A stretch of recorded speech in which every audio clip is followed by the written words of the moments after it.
it's very difficult in addressing an audience to bring different things, because we are so much into the co-management, we are so much into the strategy, we are so much into our agenda that we tend to repeat ourselves every now and then.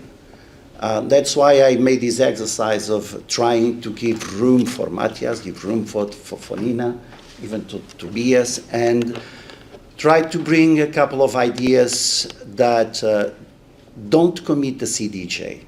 Whatever I'm going to say to you it only commits me, of course, because I think that Nina being here, it's not so much what we discuss in the Joint Council on Youth that is at stake, because it's where we work together, but it's more bringing to you the governmental perspective and the non-governmental perspective. And in between we will be, of course, talking about co-management and talking about the Joint Council on Youth.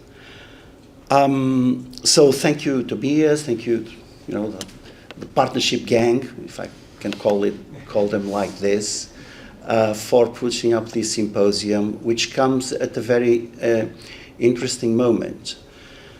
Interesting moment because there are good reasons and bad reasons for me to call it interesting.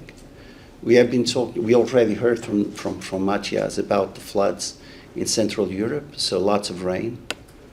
But suddenly, in my country, at the beginning of last week, we thought that finally we were going to have a year where the area that was burned by fires in my country was one of the lowest in the last 10 years.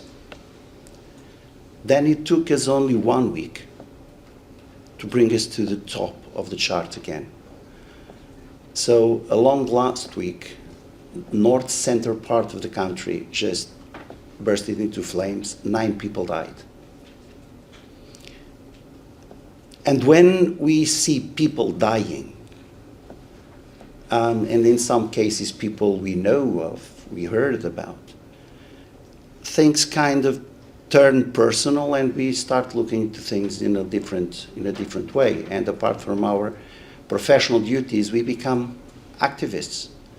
And when you are an activist in your profession, it has good things, but it can put you into trouble sometimes. Of course, institutionally, I think I have to have a saying and welcome you here at the center, but allow me to address especially those who are here for the first time. Tobias did a very good introduction to what this center means, to everything that happened since 1972 in this center, the changes that happened in Europe due to things that happened in this youth center. If you look around you see the all different, all equal signs, and it was quite a campaign, and it made a difference in such a way that even today, when we see that color alignment, especially for me, when I see the color alignment, regardless of the text that are inside, I always associate these to the Council of Europe and the work we do in promoting democracy, human rights, and rule of law. So for those who are here for the first time, let's hope it will not be the only time you'll be around. And when I say you'll be around, it's not only that you come to the center, but you get involved in the work of the Council of Europe, and especially in its youth sector. Now, from my point of view, it is never too much to reunite and discuss what is happening to our planet due to our humans' actions. Let's not blame it on the lions and the bugs. It's us who's making the difference. It is in fact crucial that we bring together the necessary cross-sectorial and intergenerational approach to the problem, discussing the role each societal group can play and how to engage in a common plan of action that reaffirms the rights of everybody to a clean, healthier environment, and right young people have to be summoned to help solve the problem they didn't create. Our task here is to, in a way, contribute for the debate of the coming days, producing different yet complementary perspectives on these issues. Now, yesterday I was very happy because I came to a point in my afternoon that I finished my speaking points. I was very happy about it. But then, you know, going to X and all those media things, I suddenly found myself reading about what happened in New York at United Nations yesterday. And in fact, yesterday, September 23rd, the United Nations concluded the Summit of the Future 2024, where world leaders adopted a pact for the future that includes a global digital compact and a declaration on future generations. World leaders, heads of states and governments. World leaders. I'm curious to see, as part of these world leaders, how many were representing the youth movement, young people, youth organizations. It's my curiosity. I will go through that afterwards.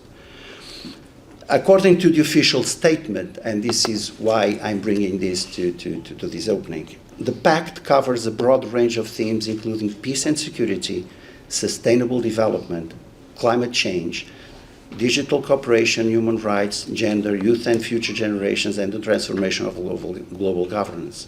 The pact covers 5 priority areas and is composed of 56 actions. The good news is that youth and future generations is one of the 5 priorities. But I tend to look at these things in a critical way. Out of the 56 actions, only 4 are included in this Chapter 5, Youth and Future Generations. Now, being more critical even, out of the 4, 2 repeat themselves. Because Action 36 states that we will strengthen meaningful youth participation at the national level. Great. But then on 37, the sentence is exactly the same, and they just add international level. So for me, this is a little bit cheating. You know, it's a little bit cheating. I decided to keep my speech as it was. Why? Because it is not difficult for any of us in this room to add a couple of actions more that would deserve being inserted in this document. And eventually, it's one of the outcomes we are counting on having in the end of this symposium. So let's do our work, and eventually one of these days sending out our recommendations to the United Nations and tell them, okay, I think from the Council of Europe side, we still have these suggestions on actions to be implemented in the framework of this very important document. Now, basically, I would like to focus on participation of young people as a right, yes, but as a strategic need as well, and of course on education and research. This research, it is music for the ears of our colleagues from the partnership, of course. And when I talk about young people as a right, yes, because we tend to speak of climate action, blah blah blah, as a right of young people. Yes, but come on, I'm older than most of you, and when I say strategic need, it's because young people, they know how to do things. They know better than I do how to do things, especially using new technologies, AI, whatever, to help us solving things. So it's not just a question having young people on board because I'm tokenistic, and yes, I want to consult young people. No, because they have the knowledge. And moreover, it will be up to them to continue doing this work once I retire, once I get out of the way. So instead of having them on board after I leave the stage, no, let's have them strategically on board right now. So I tend to think, this is a very personal thing, I tend to think that my generation has learned that young people must not be looked at merely as a reserve for the future. They demand to be looked at as an asset for the present, and demand for a place at the table where the decisions on matters that will affect them when we retire are taken. And in this sense, what can be done? Well, the Council of Europe is eventually one of the best places to start looking. We already mentioned the co-management. We were hearing our colleague from the Commission talking about a youth advisory body. Okay, it's a start. Let's keep doing it. Let's keep investing on this. But of course,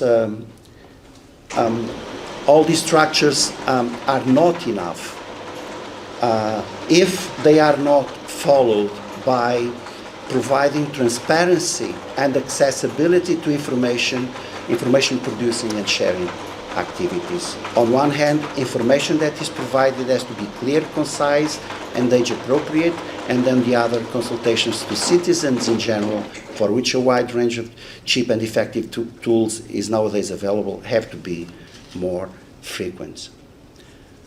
Alongside with creating these participation platforms, it is essential that we, as public institutions, invest in education and research.